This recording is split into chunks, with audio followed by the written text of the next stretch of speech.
This instructional video is over textbook pages 234 to 236. Number 1, how do linear models help you make a prediction? The line shows a trend in the data.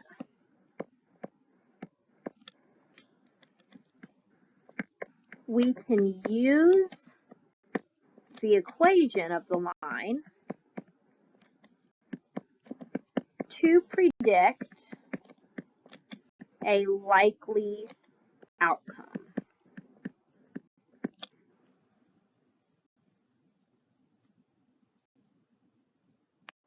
Number 2, how do you find the equation of the linear model when you are given the graph but not given the equation? We would use the box method to solve for the slope, and then use the equation y equals mx plus b to solve for the y-intercept.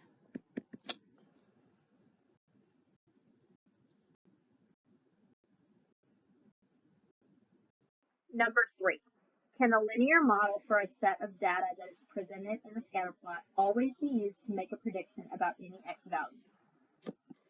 No. Sometimes you will get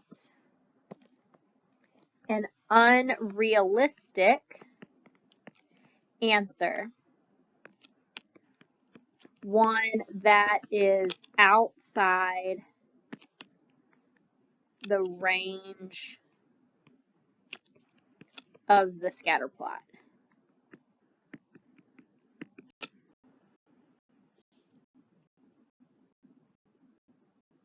Number 4, the graph shows the family's grocery expenses based on the number of children in the family. Using the slope, for slope, that would be the mx part of the equation, so the 21.08x is our slope. Predict the difference between the amount spent on groceries between a family with 5 children and a family with 2 children. So we're going to solve the equation twice. We're going to solve it once for 5 children, and we're going to solve it again for 2 children. For 5 children, we would do the 21.08 times the 5 children on the calculator to get an answer of $105.40. Solving the equation again, we would take the 2108x and we would multiply it times the 2 children to get a value of $42.16. Because it tells us to find the difference, difference means to subtract.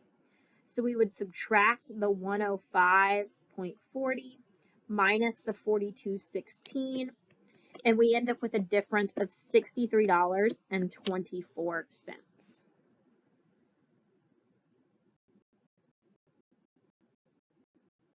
For number 4, part B, it says how many children can you predict a family has if the amount spent on groceries per week is $169.47.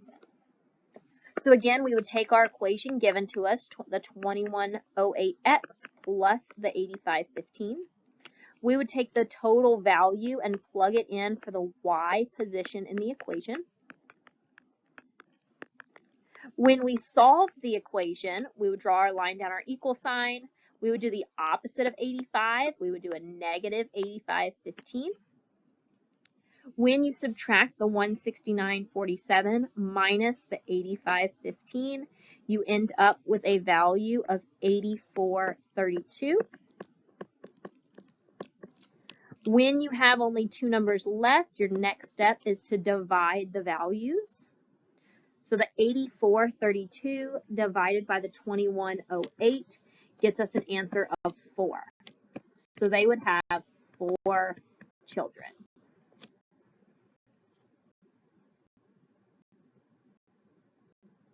For number 5, the scatter plot shows the number of people at a fair based on the outside temperature. how many fewer people would be predicted to be at the fair on a 100-degree day than on a 75-degree day? So first of all, we need to find the slope. To find the slope, we're going to do the box method, and we're going to pick out our 2 points. My first point I'm going to pick out is here, which is at 50 and 14.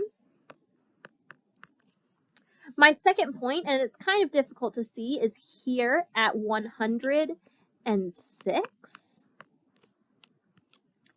To go from 50 to 100, we would be going up 50. Going from 14 to 6 is going down 8. We set up our fraction as y divided by x, 50 divided by negative 8, which gets me an answer of negative 0.16. So our statement is that for each degree that the outside temperature increases, the fair attendance decreases by 0.16 of 1,000 people. The difference of a 75-degree and a 100-degree day is 25 degrees.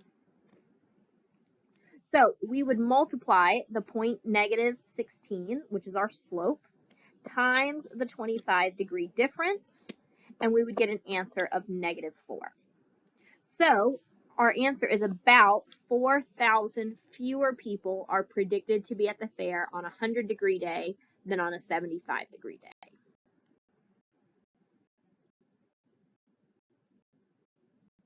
Number 8. The scatter plot shows a hiker's elevation above sea level over time. The equation of the trend line shown is y equals 8.77x plus 686. To the nearest whole number, predict what the hiker's elevation will be after 145 minutes.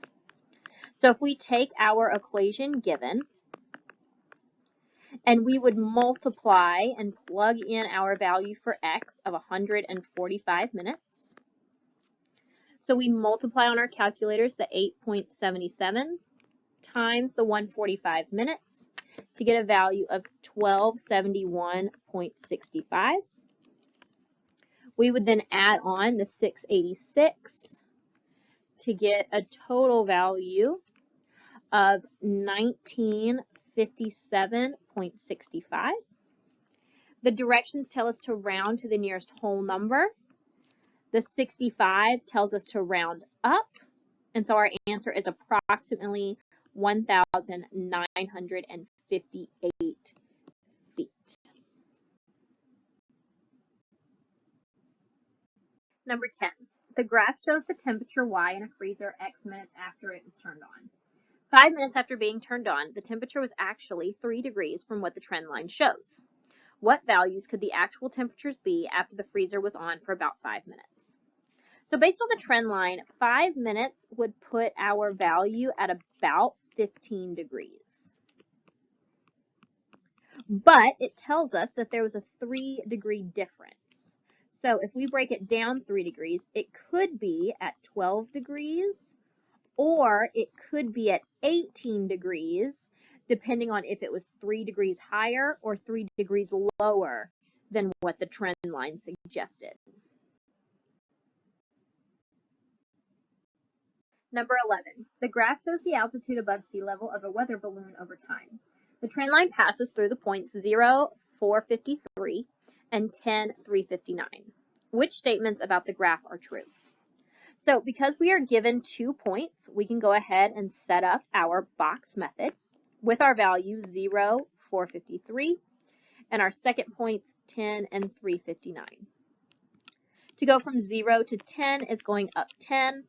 Going from 453 to 359 is going down a value of negative 94. We would set up our fraction as negative 94 divided by 10 to get a value of negative 9.4. So negative 9.4 is our slope. Our y-intercept is where the graph starts, and it tells us that it starts at 453. So it's our y-intercept. So choosing our statements, for our first statement, the graph shows a positive correlation. That is false. We can clearly tell that the trend line is going in a downward pattern. For number 2, the trend line is negative 9.4x. That's good because it is a negative 9.4 slope, but the y-intercept is not negative. The y-intercept is a positive 453, so the second statement is incorrect. Number 3, in general, the balloon is losing altitude. That is a true statement. The graph is going in a downward motion, meaning losing altitude, going down. Number 4, the weather balloon started its flight at about 455 feet above sea level. That is true. It started at 453, which rounds up to 455. After about 4 minutes, the weather balloon had an altitude of about 415 feet above sea level. You can solve the equation by doing the negative 9.4 slope times the 4 minutes, and then adding on the 453 starting point, and you would get a value of 415.4, which does round down to the 415 feet. And the last statement, after 395 minutes, the weather balloon has an altitude of about 8 feet above sea level. Again, you could type in your slope, negative 9.4 times the 395 minutes.